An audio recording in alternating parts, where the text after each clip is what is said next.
Ya, pemirsa, Anda kembali bergabung bersama kami di Prime Talk. Mari kita lanjutkan perbincangannya bagaimana caranya untuk meningkatkan literasi digital. Nah, Siberkreasi ini kan sudah berjalan selama 1 bulan. Tahun. Maksud kami 1 tahun. Iya. Apa saja hasilnya? Sudah sejauh mana sebenarnya masyarakat sekarang lebih pintar dalam menyikapi medsos ataupun konten-konten negatif di sosial media maupun di internet?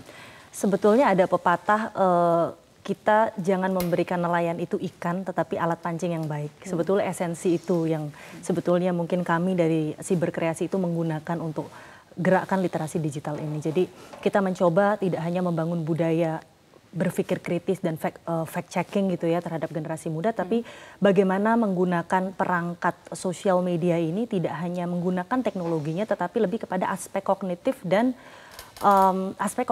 emotional skills, gitu. Sebetulnya hal-hal itu yang kita coba bangun dengan tidak mengatakan tidak.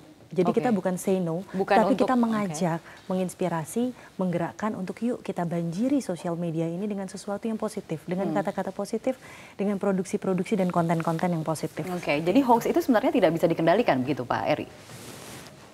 Hoax itu bisa dikendalikan kalau saya pikir ya, karena ada yang membuatnya kok. Dan itu terpicu atas sesuatu. Betul. Jadi untuk memproduksi sebuah hoax itu perlu adanya audien, yaitu jejaring. Audien yang saling berhubungan satu sama lain. Kemudian harus punya kontennya, mau dibuat seperti apa. Kemudian harus punya alat produksinya, harus punya akun palsunya, harus punya ikut media yang mana. Nah 3 hal ini yang benar-benar cantik dimainkan, memanfaatkan ketidaktahuan atau kekurangtahuan masyarakat tentang pemanfaatan internet atau informasi yang baik. Ini yang bahaya. Nah, untuk meningkatkan literasi digital itu bagaimana kemudian itu bisa dimanfaatkan untuk menangkal hoax-hoax yang beredar? Ya, itulah kami bentuk di Siberkreasi. Saya misalnya, saya dari... Apa yang diajarkan? Ada materi utama di kami. Satu, misalnya kita mengajar tentang bagaimana proteksi. Apa sih proteksi?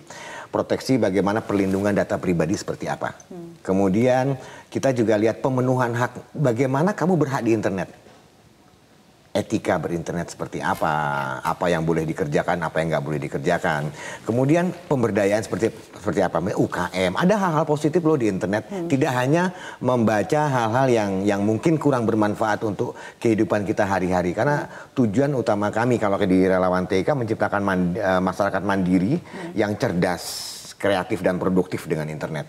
Sehingga bisa membawa masyarakat ini bisa memanfaatkan teknologi untuk kemajuan dirinya sendiri, minimal seperti itu. Nah, jadi yang menjadi sasaran ini adalah anak-anak muda, gitu. Karena memang secara otomatis ya, karena pengguna internet terbesar secara data itu kan generasi muda, usia 13 sampai 34 ya Pak ya, kalau nggak salah di data seperti itu. Jadi mau tidak mau hoax ini artinya apapun kepentingannya itu menyasar terutama anak-anak muda. Tetapi tidak hanya anak muda, tetapi sebetulnya di sini anak perempuan, cyberbullying, yang radikalisme online itu kan semua juga sudah menjadi fenomena yang begitu tajam ya di dunia maya ini, dan saya pikir itu juga menjadi concern kita, bagaimana kita mengelola konten-konten negatif, bagaimana kita menghindari tidak menjadi orang yang gampang mudah percaya saja dan sembarang mengunduh tanpa budaya fact checking itu langsung menyebarkan tanpa kita tahu bahwa ini benar nggak sih beritanya. Jadi apa hal yang pertama? Salah satunya School of Influencer itu ya, salah satu kegiatan. Jadi materi yang paling efektif tuh apa gitu yang diajarkan selama ini yang memang paling efektif gitu dalam menyikapi hoax yang ada di internet atau di media sosial? Sebetulnya kalau kita karena ini sebuah gerakan, kita mencoba menggerakkan seluas-luasnya seluruh komunitas khususnya konten kreator dan seniman dan pengguna digital aktif ini untuk sama-sama mengajak teman-temannya ini berbudaya positif dalam menggunakan internet, beretika dalam menggunakan internet. Sehingga teman-teman ini mau tidak mau terinspirasi. Mereka akan malu sendiri nanti ketika mereka memproduksi konten yang negatif seperti itu. Sementara kalau dari sisi aspek legalnya kan kita udah punya undang-undang ITE yang memproteksi. Tersebut. Baik, kita berhenti di situ dulu. Akan kita lanjutkan sesaat lagi. Pemirsa tetaplah bersama kami.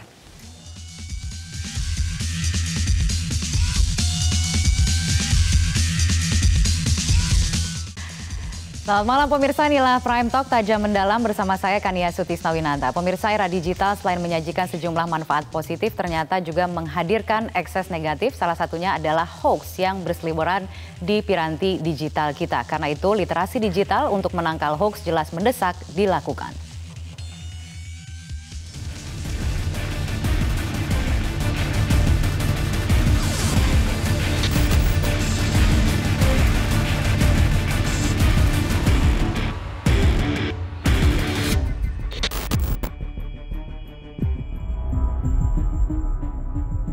Kabar bohong atau hoax semakin merajalela. Bahkan ada sebagian kalangan yang sampai pada kesimpulan Indonesia saat ini sudah darurat hoax. Riset yang dilakukan Masyarakat Anti Fitnah Indonesia atau Mafindo periode Juli hingga September 2018 menunjukkan isu politik paling banyak menjadi hoax dengan proporsi 58,7%. Disusul isu agama 7,39%. Kalau nggak mau untuk kerja bareng melawan hoax, kita yang jadi taruhannya. Siapapun presiden yang nanti terpilih, kita yang akan kena getahnya nanti. Kita akan sulit untuk jadi satu, kita akan sulit untuk kerja bareng, kita akan sulit untuk membangun, dan justru makin mudah untuk dipicu oleh segala macam hal yang bisa membuat kita pecah. Media sosial yang paling banyak dipakai sebagai alat penyebar hoax adalah Facebook dengan besaran 47,83%, disusul Twitter 12,17% dan WhatsApp 11,74%. Hoax yang menyebar melalui teknologi digital inilah yang membuat Kementerian Komunikasi dan Informatika melakukan gerakan literasi digital. Salah satunya melalui siberkreasi untuk melakukan sosialisasi digital untuk menanggulangi konten negatif di dunia digital seperti hoax dan cyberbullying.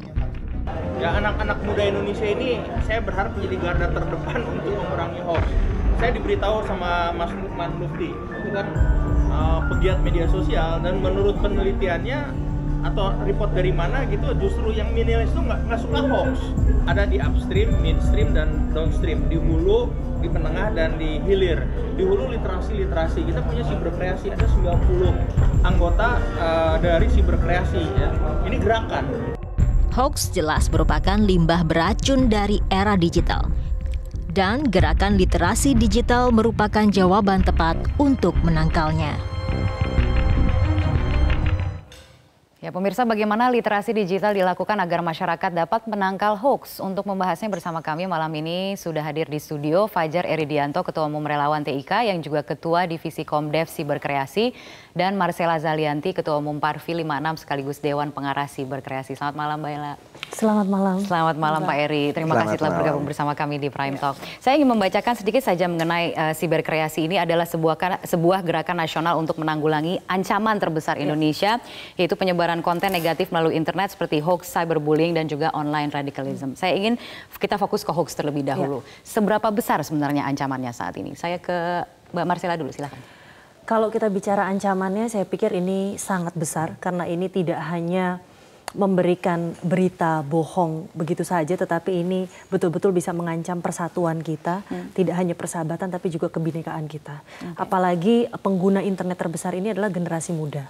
Ya, kita punya data juga bahwa generasi pengguna internet itu sudah mencapai 66,2%, dan itu semuanya rata-rata paling besar digunakan oleh generasi muda, seperti itu. Jadi digunakan oleh generasi muda dan paling rentan juga. Paling rentan dalam penyebaran hoax. Jadi ancaman terbesar ini menurut saya ada pada generasi muda. Oke, baik. Pak Eri melihatnya seperti apa? Ya, seperti juga Mbak Sarah tadi bilang bahwa sekarang ini kita punya 143 jutaan pengguna internet di Indonesia, dan lebih dari 50% itu adalah pengguna social network.